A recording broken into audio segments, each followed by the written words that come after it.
Olá pessoal, tudo bem com vocês? Eu aqui de novo. Eu aqui de novo. Eu aqui de novo com a história, eu aqui de novo com a história, eu aqui de novo narrando, eu aqui de novo contando.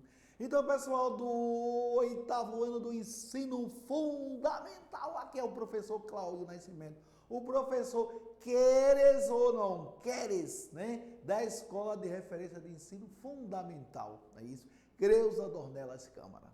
Então, eu trago para vocês hoje um tema bastante relevante, brilhante, sensacional, espetacular, revoluções inglesas e os princípios do liberalismo, né? Então eu, professor Cláudio Nascimento, convido vocês do 8º ano do ensino fundamental a entrarem agora, queres ou não queres, entrar na nossa nave da história, né? Então a gente vai falar ainda das revoluções inglesas e fundamentar com o liberalismo, né?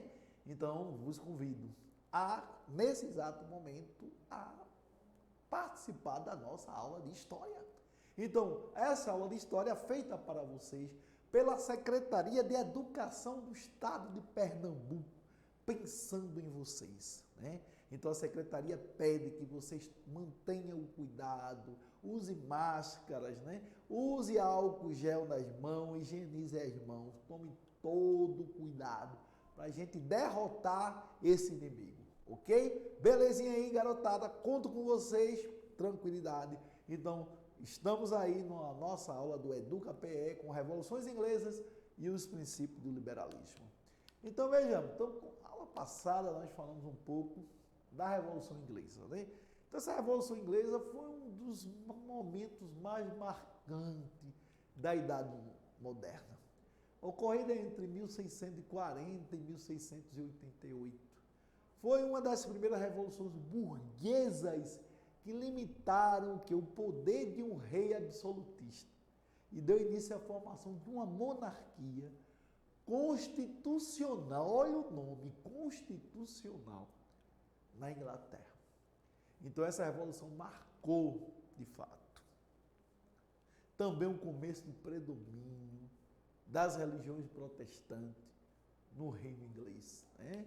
Então aí vocês vão ter o fim do absolutismo, também a gente pode colocar que essa revolução, ela marcou na realidade o fim do absolutismo e a ascensão de uma classe social, né? Que era a burguesia como classe social dominante e o parlamento como centro político. Criaram um ambiente favorável para o surgimento das primeiras indústrias, né? Décadas depois, bem como para a consolidação do capitalismo inglês, né? Então vejamos, então nós falamos na aula passada da era Cromwell, né? Ou seja, o deputado, líder puritano Oliver Cromwell remodelou o exército. E à frente dele venceu batalhas, os soldados passaram a ser promovidos, né, com base na competência e não mais por terem nascido em uma família de prestígio. Ou seja, o critério de nascimento foi substituído pelo merecimento, né? Pelo merecimento. Então, outro ponto interessante aí, nós discutimos na aula passada, foi a restauração da dinastia Stuart. Ou seja, em 1660, o rei Carlos II foi coroado, né? Carlos II foi coroado rei da Inglaterra. E no primeiro momento, manteve a promessa de respeitar os interesses do parlamento. Com a morte de Carlos, seu irmão Jaime II sucedeu, né, o trono e reativou o parlamento, mas mantendo seu absolutismo e sua aproximação com a Igreja Católica, né? Então aí vocês vão ter também a grande revolução gloriosa, né? Então a revolução gloriosa,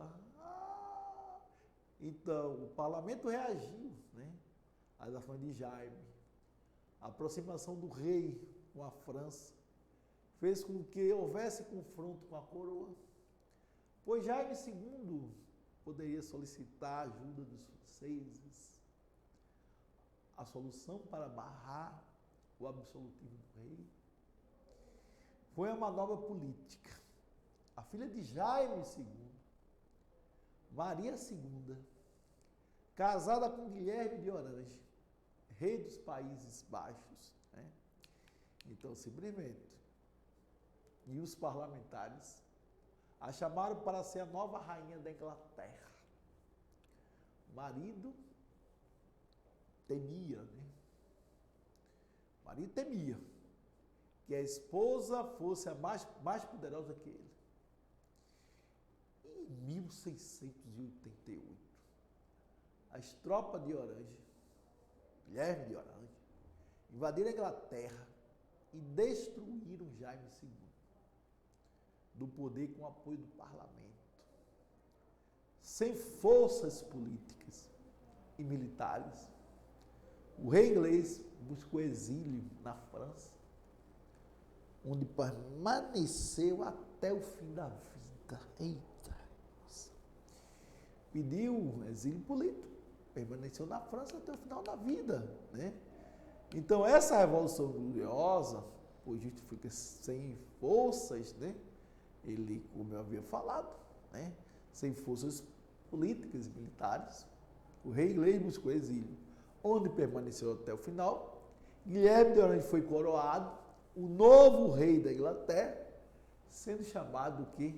Guilherme III. Porém, da coroação, os parlamentares exigiram que Guilherme e sua esposa, Maria, assinasse a Declaração de Direitos, né? Em 1689, que garantia a limitação do poder do rei e que as decisões políticas na Inglaterra seriam de exclusividade do parlamento. É aquela coisa, nós, né, o reconhecemos como rei, mas você terá que dar o quê? Total autonomia ao parlamento. Então vejamos, outra medida dessa declaração de direito era a liberdade religiosa. Formava-se assim uma monarquia constitucional, vigente até hoje na Inglaterra, né? Então, interessante, para saber mais sobre esse conflito, então peço a vocês, turma do 8º ano, que leiam a Revolução Gloriosa. Então vejamos, consequências da Revolução Gloriosa. Quais foram as consequências da Revolução Gloriosa? A tomada de Guilherme de Orange, Guilherme III, que simplesmente toma o poder de Jaime, não é isso? Então as consequências da Revolução Inglesa foram imensas, né? Apesar de a monarquia ser preservada, o poder do monarca foi restringido. E as decisões políticas ficaram a cargo de quem? Do parlamento. Então, o absoluto agora simplesmente se curvava ao parlamento, né? O absoluto, o rei fazia, na realidade, acordo, né, para obedecer o parlamento, né? Então, os conflitos religiosos que colaboraram nas fases da Revolução se encerraram com a Declaração dos Direitos. Aqueles conflitos entre os protestantes, os huguenotes, né, se encerraram com a Declaração dos Direitos de 1689, que garantia a liberdade de crença para os ingleses, liberdade de crença para os ingleses, não podendo mais o rei impor sua crença, ou seja, o Estado tem que ser neutro, né, imparcial. Então, o rei, não podendo mais o rei impor sua crença aos seus súditos, como era no período anterior, né? Então, vejamos, aí vocês vão ter outro ponto interessante, é a consequência na área econômica, ou seja, a Revolução garantiu a consolidação do poder da burguesia, é isso, na Inglaterra, e a presença maior de seus representantes no parlamento. Então, dessa forma, foram criadas leis que beneficiaram a burguesia, leis que criaram a burguesia, e abriram espaço para o quê? Para a instalação das primeiras indústrias do território inglês, com os poderes reais limitados. A coroa não pôde mais interferir na economia, possibilitando o livre mercado, né? Então, na realidade, como vocês observam, na consequência política, o rei perdia a sua autonomia, agora não podia tomar determinadas decisões sem o consentimento do parlamento, né? É isso, sem o consentimento do parlamento. Havia, na realidade, a liberdade de crença, o rei não podia mais impor. Nas questões econômicas, a ascensão da burguesia e leis que beneficiaram esse grupo, né? Então, aí surge agora a emergência do liberalismo, né? Mas o que é liberalismo? O que é ser liberal? O que é ser liberal? Então, liberalismo, prezados do 8º ano, prezados e prezadas do 8º ano. O que é liberalismo? Então, liberalismo foi uma doutrina político-econômica que tinha como característica o quê? Ideias liberais e tolerância. Então, para os liberalistas, o interesse geral tinha que ser respeitado pela liberdade cívica, econômica e da consciência dos cidadãos. Observe, o liberalismo foi uma doutrina política que tinha como característica ideias liberais e tolerância.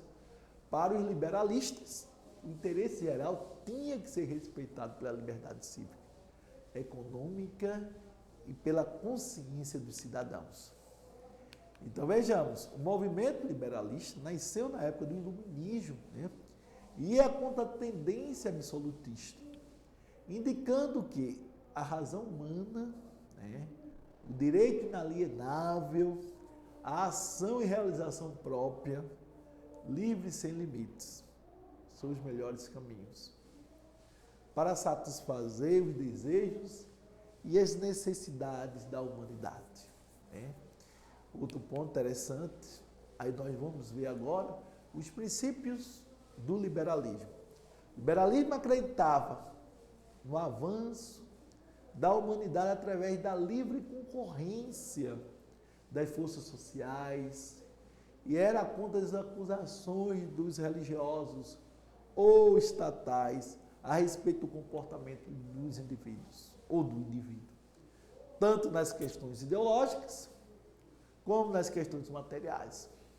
Então, por causa dessa desconfiança básica sobre todo tipo de obrigação, o liberalismo não tinha como objetivo defender apenas a liberdade individual, mas também dos povos. Chegou a colaborar com novos movimentos de libertação nacional que surgiram durante o século XIX. Na Europa e outros territórios ultramarinos, sobretudo na América Latina, né? Então, na realidade, no campo político, o liberalismo começou a caminhar com a Revolução Francesa e Americana. Ou seja, lema liberdade, igualdade e fraternidade. Então, os direitos humanos criaram seguidamente o seu primeiro ato de fé político. Foi também a ideologia política da burguesia liberal, que conquistou uma posição de destaque durante o século XIX, até a Primeira Guerra Mundial. Momento em que tornou uma força política em quase todo o Ocidente. Em quase todo o Ocidente. Então, a liberdade econômica anunciada pelo liberalismo cresceu com condições de desigualdades sociais. Logo depois, houve uma grande reação por parte das doutrinas socialistas e comunistas, onde os movimentos se tornaram opositores do liberalismo, com muito mais força que as correntes conservadoras e tradicionais. Então, os liberalistas defendiam a não intervenção do Estado na economia. Então, a economia deveria agir livre, sem intervenção do Estado. É isso? Então, aí vocês vão ter liberalismo econômico, ganhou-se esse nome, pois tinha ideologia, como eu falei, que o Estado não deveria interferir nas relações econômicas que existiam entre indivíduos, classes ou nações. Então, esse tipo de liberalismo defendia o uso de parte de cada indivíduo, o participante de uma sociedade, de sua propriedade, sendo partidário da livre empresa, é isso, em oposição ao socialismo e ao dirigismo. Né? Então, livre concorrência, liberdade, não intervenção do Estado na economia. Né? Então, já nas questões políticas, da mesma forma que o movimento econômico e social, o liberalismo político se baseado na liberdade do cidadão.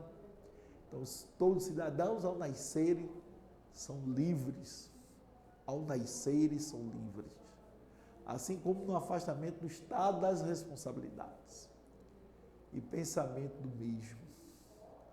As alianças liberais, que defendiam o liberalismo político, possuíam diversas variações. A depender de quê? A depender do seu criador, John Locke, Montesquieu, né? Rousseau e Adam Smith. Então, cada um desses teóricos deram sua contribuição. Né? Então, John Locke, grande iluminista, né? Dá sua contribuição, né? No campo, né? Dos direitos coletivos e individuais. Então, Barão de Montesquieu vai falar um pouco dessa questão da divisão dos poderes. Rousseau trata do contrato social. E Adam Smith fala dessa liberdade econômica, né? A necessidade da economia ser livre, não sofrer intervenção do Estado. Então, no liberalismo, o Estado tinha poderes e funções limitados, diferente do absolutismo. E socialismo deveria respeitar tais direitos, ou seja, respeitar a independência do homem, né? A independência do homem. Prezados e prezadas, então nós ficamos por aqui, nessa aula maravilhosa, magnífica de história, que nós tivemos a oportunidade de trazer para vocês, com o maior carinho, onde nós falamos, né, dessa questão da Revolução Inglesa e a emergência do liberalismo, né? Revoluções inglesas e os princípios do liberalismo. Então, espero que vocês tenham aproveitado, espero que vocês simplesmente tenham absorvido esse conhecimento de grande relevância, que foi feito com o maior carinho para vocês. Né? Nós, da Secretaria da Educação, nós nos preocupamos com vocês. E, novamente, pedimos que vocês usem máscara, que vocês evitem aglomerações, nada de aglomerações, que você higienize as mãos com álcool, né? Para que nós possamos combater esse inimigo invisível, né? Que está aterrorizando o planeta. Então, eu, Cláudio Nascimento, professor de História, fico por aqui, agradeço a sua participação, é isso, agradeço, é isso, a todos e a todas que estão assistindo nesse exato momento esta maravilhosa aula do EducaPR.